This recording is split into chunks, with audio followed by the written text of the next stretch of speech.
नमस्कार दोस्तों, ज्योतिष, हस्तरेखा एवं वास्तु विशेषज्ञ आचार्य पंडित गिरीश बारोलिया के चैनल में आपका स्वागत है। कृपया हमें अपना स्नेह व सहयोग प्रदान करें। हमारे चैनल को सब्सक्राइब करें और बेल आइकॉन को प्रेस करें। साथ ही अपने आत्मीयजनों के साथ इसे अधिक से अधिक शेयर करें। आपका जीवन मंगलमय हो। लाइक करें, शेयर करें। आचार्य पंडित गिरीश बारोलिया, ज्योतिष, हस्तरेखा एवं वास्तु चैनल।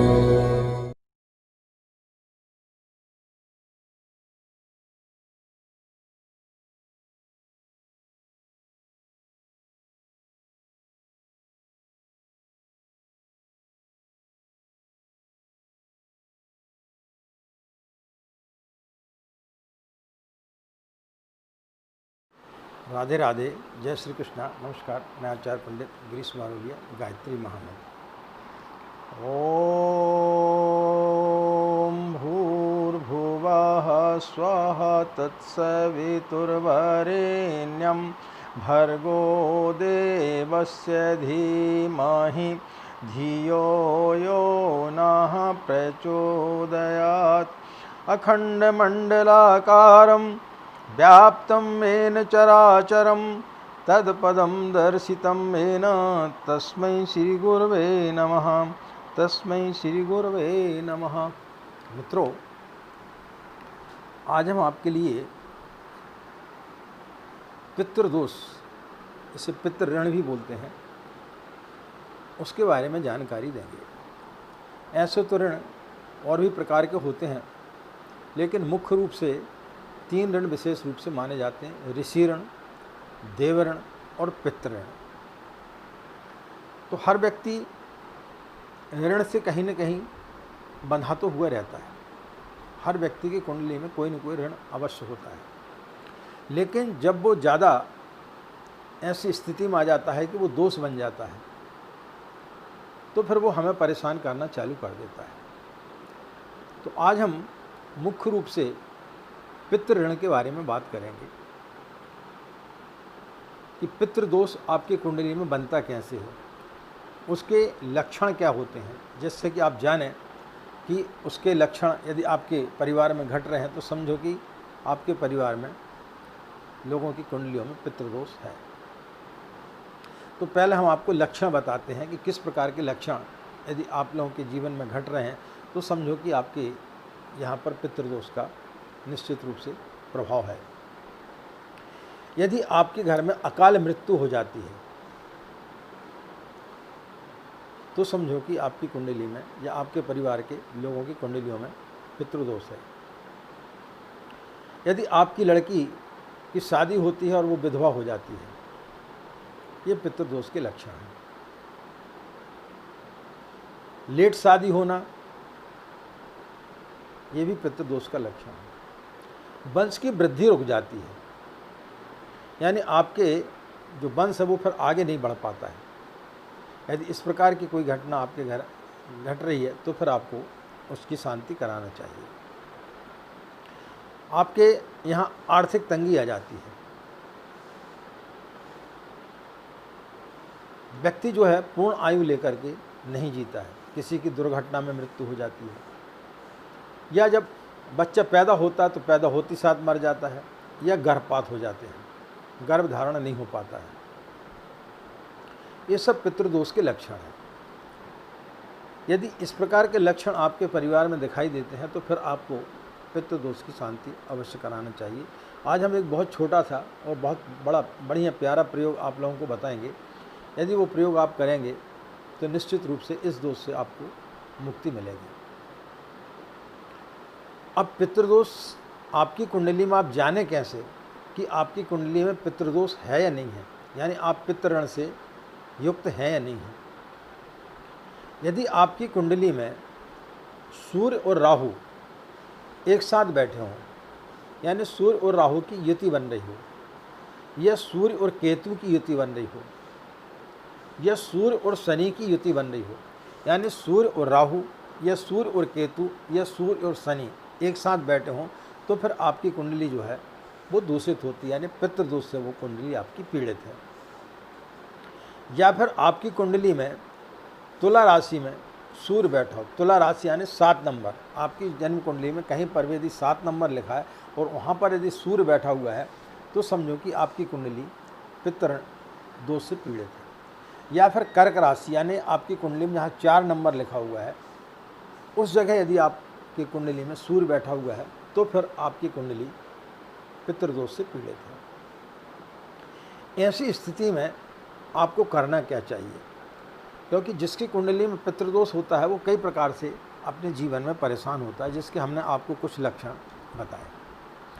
इससे बचने के लिए आपको करना क्या चाहिए, 1 वर्ष तक आप लगातार प्रत्येक अमावस्या को जो हम आपको उपाय बता रहे हैं वह उपाय यदि आप करते हैं तो इससे आपको मुक्ति मिलेगी।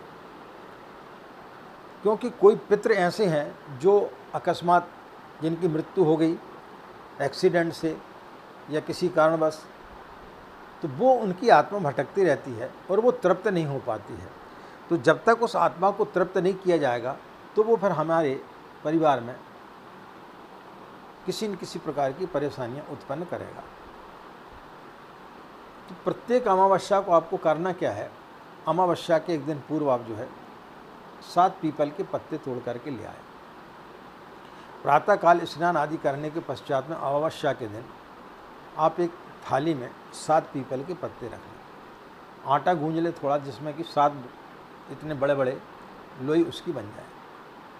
7 जो है आप लोई बना लें और उनमें थोड़ा सा गड्ढा करके प्रत्येक 7 में आपको 7 बूंद आपके लिए जो है उसमें गंगा जल, 7 बूंद कच्चा दूध गाय का, 7 चुटकी उसमें काली तिल, चुटकी यानी ये 7 चुटकी काली तिल, 7 जौ के दाने, 7 चावल के दाने उनमें डाल दें और सब में थोड़ा थोड़ा सा आप चंदन लगा दें और थोड़ी सी फूल तोड़ करके उनकी पंखुड़ियाँ थोड़ी सी उसमें डाल दें। फिर उनको गोल करके, ताकि वो सारी सामग्री उसमें मिक्स हो जाए, उन्हें जो है उस पीपल के पत्तों पर आप उन्हें रख दें। रखने के पश्चात में आप एक घी का दीपक जला लें और 1 माला आप गायत्री मंत्र का जाप कर लें। 1 माला गायत्री मंत्र का जाप करने के पश्चात में जब दीपक अपने आप शांत हो जाए तो उस सामग्री को किसी पॉलीथिन इत्यादि में रख करके किसी बहते जल में प्रवाहित कर दें। यदि बहता जल आपके यहाँ पर नहीं है, आप जिस स्थान पर रहते हो वहाँ यदि बहता जल नहीं है तो फिर आप पीपल के झाड़ के पास में भी छोड़ सकते हैं। जो विदेश में रहते हैं, कई हमारे क्लाइंट हैं जो विदेश में रहते हैं, तो फिर उनके लिए समस्या जाती है। जब हम उनको यह उपाय बताते हैं तो उनकी एक ही समस्या रहती है कि आचार्य जी यहाँ पर तो पीपल का झाड़ मिलता नहीं है। तो फिर आप अपने किसी भी घर के जो भी आसपास जो पेड़ हो उसके पास छोड़ दीजिए या किसी गमले में आप उसे छोड़ दीजिए। यह उनके लिए है। लेकिन जहाँ पे सुविधा है जल की, बहते हुए जल की, जहाँ नदी इत्यादि है तो वहाँ पर आप उसमें बहा दें। यदि सुविधा नहीं है तो आप पीपल के झाड़ के पास में आप उसे छोड़ दें। यह क्रिया आप जो है ना 1 वर्ष तक लगातार आप अमावस्या के दिन करें।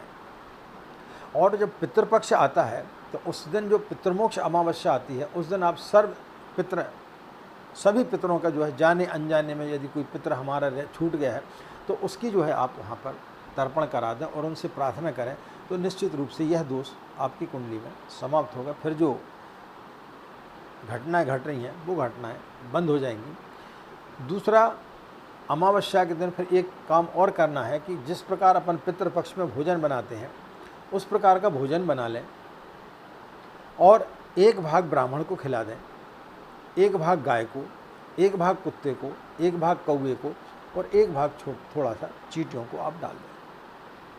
तो निश्चित रूप से फिर आपको पितृदोष से मुक्ति मिलेगी। इसके अलावा जो नित्य जिसके घर में गायत्री की साधना होती है, जहाँ पर नित्य जिस परिवार के लोग गायत्री मंत्र की साधना करते हैं, गायत्री मंत्र का जाप करते हैं, वहाँ पर किसी प्रकार का कोई भी दोष प्रभावित नहीं करता है। हमें नहीं बोल रहा है कि वहाँ पे परेशानियाँ नहीं आती हैं, लेकिन वो परेशानियाँ कम हो जाती हैं। उनका जिस तरीके से दूसरे लोग परेशान होते हैं वो लोग उतने ज़्यादा परेशान नहीं होते हैं। चाहे उनकी कुंडली में काल सर्प दोष हो, पितृदोष हो, या ऋषि ऋण हो, देव ऋण हो, या किसी भी राहु की दशा चल रही हो या शनि की दशा चल रही हो, तो ऐसी स्थिति में वहाँ पर उतना ज़्यादा प्रभाव नहीं पड़ता है जो गायत्री के साधक होते हैं। इसलिए हम अपने वीडियो में हमेशा गायत्री से संबंधित बातें बताते हैं और हम चाहते हैं कि आपके यहाँ पे आप नित्य गायत्री मंत्र का यदि जाप करें तो फिर आपके घर में इस प्रकार की कोई भी परेशानियाँ नहीं आएंगी, आप इन परेशानियों से मुक्त रहेंगे। क्योंकि जिस घर में गायत्री मंत्र का जाप होता है वहाँ पर लोग वैसे ही दीर्घायु होते हैं, उनके घर में अकाल मृत्यु नहीं होती है, उनका वंश आराम से चलता है, उनको कभी किसी प्रकार की कोई भी कठिनाइयाँ नहीं होती हैं। तो मित्रों, ये एक छोटा सा उपाय है। इसे यदि आप चाहते हैं कि हमारे जीवन में खुशियाँ आएँ, हमारे जीवन में किसी प्रकार की कोई भी परेशानी न रहे, तो फिर इस उपाय को आप ज़रूर करें, तो निश्चित रूप से आपको सफलता प्राप्त होगी और आपकी सारी समस्याओं का निदान एक ही है कि आपको यह उपाय करना चाहिए। इसमें कि कोई आपका विशेष कोई खर्चा होना नहीं है, तो इसको उपाय को करेंगे तो आपके लिए निश्चित रूप से लाभ होगा। तो मित्रों, यदि आपको यह वीडियो पसंद आता है और आपके कोई साथी पितृदोष से पीड़ित हैं तो उन्हें भी आप ज़्यादा से ज़्यादा शेयर किया करें, क्योंकि जितना ज़्यादा आप दूसरों को लाभ देंगे उतना ज़्यादा आपका भी लाभ होगा। तो इन्हीं कामनाओं के साथ में कि आपका दिन मंगलमय हो, आप लोग खुश रहें, मस्त रहें, माँ गायत्री की असीम कृपा इसी प्रकार आप लोगों पर बनी रहे। हमें आज्ञा दें। नमस्कार। ओम शांति।